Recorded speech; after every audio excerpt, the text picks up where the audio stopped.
পরশুরামকে শায়েস্তা করতে আবারও লাট্টুর ক্ষতি করার পরিকল্পনা করল কর্ণ চ্যাটার্জি। আর এইবার কর্ণ চ্যাটার্জিকে উচিত শিক্ষা দিয়ে উল্টো চালে বাজিমাত করল পরশুরাম। বন্ধুরা, পরশুরাম ধারাবাহিকের আজকের পর্বে দেখানো হয়েছে তটিনীর কাকিমণি শিবপ্রসাদকে বলে, দাঁড়াও, তুমি প্রতিশোধ নিচ্ছ তাই না? তুমি প্রতিশোধ নিচ্ছ এতকাল যারা তোমাকে অপমান করেছে, যারা তোমাকে তাদের বাড়ি থেকে দূর দূর করে তাড়িয়ে দিয়েছে, প্রত্যেকের ওপর তুমি প্রতিশোধ নিচ্ছ। কি চাইছো তুমি? হ্যাঁ, কি চাইছো? প্রত্যেকে জেলে যাবে? সেটা হবে না, সমস্ত প্রমাণ লোপাট করতে হবে। বিনিময়ে কি চাও বলো? কত টাকা চাও তুমি? 1 লাখ, 2 লাখ, 5 লাখ, নাকি 1 কোটি, 5 কোটি, 10 কোটি? প্রয়োজন পড়লে 10 কোটি টাকা দিতে পারি আমরা। আমার স্বামী দেবে 10 কোটি টাকা, আমার ভাসুর দেবেন, কর্ণ চ্যাটার্জি দেবে। বলো কত কোটি টাকা চাই তোমার? কি করলে সব প্রমাণ লোপাট করবে? কি হলো, উত্তর দাও। পরশুরাম তখন তটিনীর কাকিমণিকে বলে, কয়লার ময়লা যায় না ধুলে, আর মানুষের স্বভাব যায় না মোলে। আপনার জায়গায় যদি অন্য কেউ থাকতো তবে আজ উচিত শিক্ষা দিতাম নেহাত। এই বলে পরশুরাম থেমে যায়। তটিনী তখন তার কাকিমণিকে বলে, এইসব কথা বলে কোনো লাভ নেই, এখানে বসো। তুমি যাও, তুমি রান্নাঘরে কি বানাতে চাইছিলে সেটা বানিয়ে আনো। আর মা, তুমি তোমার যাকে বলে দাও আমার স্বামী বিক্রি হবে না, আমার স্বামীকে কোনো কিছু দিয়ে কেনা যাবে না। আর আরেকটা কথা, আমি আমার দিদিকে নিয়েও গর্ববোধ করছি। দিদি তার পরিবারের বিরুদ্ধে লড়ছে, কারণ তার পরিবারের লোকেরা অপরাধ করেছে। সে আত্মীয়তা দেখেনি, পরিবার দেখেনি, সে অপরাধীদের উপযুক্ত শাস্তি দিচ্ছে। এই জন্য আমি আমার দিদিকে নিয়ে গর্ববোধ করি। প্রার্থনা তটিনীকে বলে, আজ আমরা এখানে এসেছিলাম, তুই আমাদের কথা শুনলি না। এরপর কারা কারা আসবে তুই ভাবতেও পারছিস না। নিচে সত্যজিৎ মুখার্জি দাঁড়িয়ে আছে, জিৎ মুখার্জি, কর্ণ চ্যাটার্জিরা দাঁড়িয়ে আছে। তুই বুঝতে পারছিস আমাদের কথা না শুনলে তোদের কি হবে? তটিনী বলে, এই তুই চুপ কর তো, চুপ কর, তোদের যা করার করিনি, এখানে অযথা কথা বলিস না। তখনই তটিনীর কাকিমণি বলে, তোরা সবাই এইভাবে আমাদেরকে অপমান করলি, ঠিক আছে? আমিও বলছি সব প্রমাণ লোপাট করব, সব প্রমাণ মুছে ফেলবো, একটাও সাক্ষী প্রমাণ রাখবো না। তখনই আয়েশি বলে, সব প্রমাণ লোপাট করলো, একটা প্রমাণ তোমরা কিছুতেই মুছে ফেলতে পারবে না মা, আর সেটা হলাম আমি কোর্টে দাঁড়িয়ে সাক্ষী দেব, পারলে আমাকে মেরে ফেলো। এটা শুনে আয়েশির মা বলে, আয়েশি বলে, একদম ঠিক বলছি। এই তোমাদের মতন বাবা মা আছে বলেই এই প্রার্থনার মতন মেয়ে খারাপ ব্যবহার করছে, আর আমিও এতদিন ভুল করে এসেছি। তোমাদের মতন মা বাবার জন্যই কবির চ্যাটার্জি এতটা উগ্র একজন ক্রিমিনাল তৈরি হয়েছে। হয়তোবা তোমাদের কারণেই আরাধ্যাও নিজের ভুল বুঝতে পারে না। তবে আজ যখন আমি আমার ভুল বুঝতে পেরেছি, তো আমি বলছি মা, আমি কোর্টে যাবই, আর আমিই সাক্ষী দেব। আয়েশির মায়েরা ওখান থেকে রাগারাগি করে বেরিয়ে যায়। আয়েশি তটিনীকে বলে, দি ভাই, তুই পারলে আমাকে ক্ষমা করে দিস, তবে তুই আমার উপরে ভরসা রাখ। কোর্টে যদি কোনো সাক্ষী প্রমাণ না যায় তবে আমি ঠিকই পৌঁছে যাব, কোনো চিন্তা করিস না। এই বলে আয়েশি ওখান থেকে চলে যায়। তটিনী শিবপ্রসাদ ওরফে পরশুরামকে বলে, সরি আমার পরিবারের লোকজনদের এমন ব্যবহারের জন্য। পরশুরাম বলে, কেন সরি বলছো তটিনী? ওদের ব্যবহারের দায়িত্ব তোমার নয়। পরশুরাম তটিনীকে বুকে জড়িয়ে ধরে। তখনই পিকো বলে, আমাকেও হাক করো। তটিনী বলে, আমার লাট্টুটাকে আমি খুব মিস করছি, খুব মিস করছি আমি আমার লাট্টুকে। পরশুরাম তটিনীকে বলে, খুব তাড়াতাড়ি লাট্টু ফিরে আসবে তটিনী, খুব তাড়াতাড়ি। এরপর দেখানো হয় কর্ণ চ্যাটার্জি সত্যজিৎ মুখার্জির কাবিরকে নিয়ে স্পেশাল ব্রাঞ্চে আসে। তারা পরশুরামের সাথে দেখা করতে চায়। তখনই বলরামের সাথে দেখা হয়। সত্যজিৎ মুখার্জি বলরামকে বলে, আমি শিবপ্রসাদের সাথে দেখা করতে এসেছি, আমার জামাই। তখনই বলরাম বলে, জামাই? সত্যজিৎ মুখার্জি বলে, না মানে ওই আর কি। বলরাম বলে, আমি জানতাম, আইডিয়া করেছিলাম আপনারা এখানে আসবেন।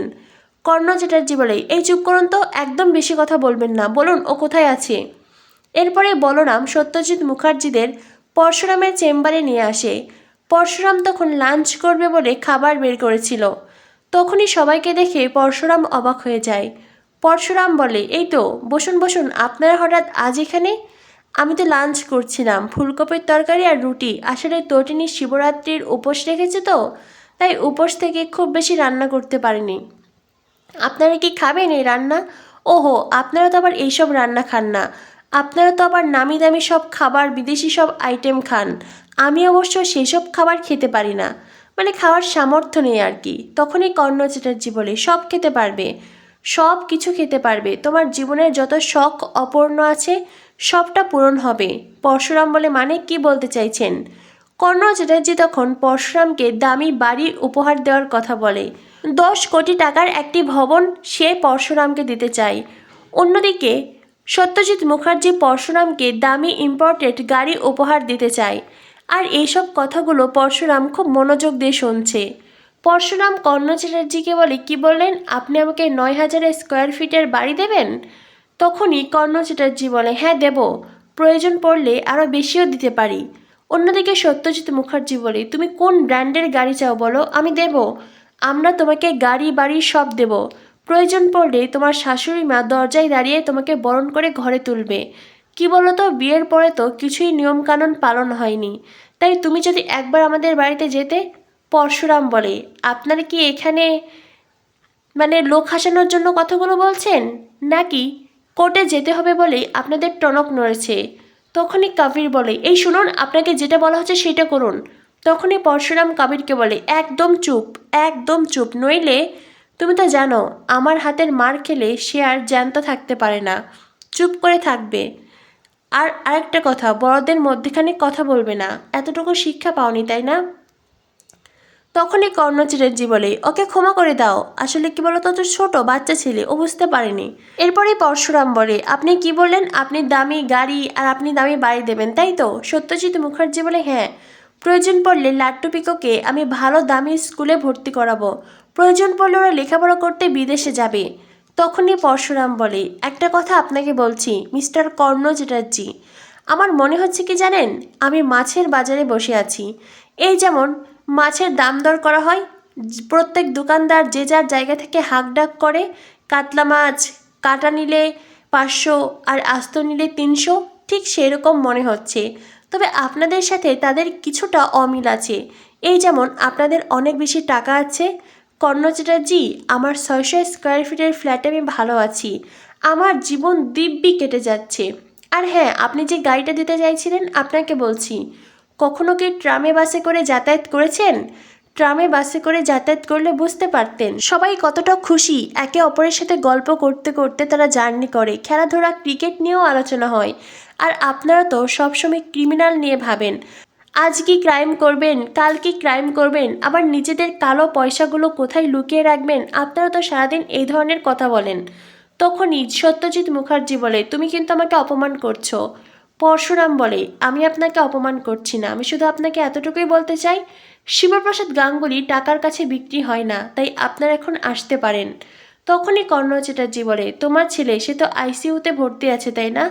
তোমার ছেলে যে ডক্টরের আন্ডারে আছে সেই ডক্টর আবার কাবিরের বন্ধু, সেই ডক্টরের বাড়িতে ইতিমধ্যেই অনেকগুলো টাকা পৌঁছে গেছে।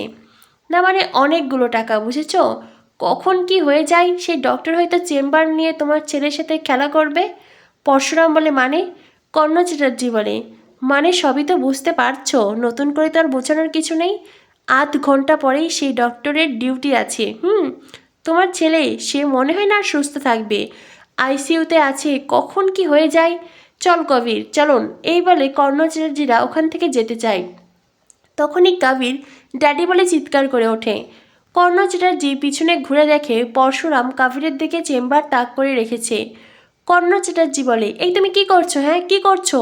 পরশুরাম বলে, সবই তো বুঝতে পারছেন, আমার ছেলে লাট্টুর যদি কিছু হয় তো আপনিও সন্তান হারা হবেন।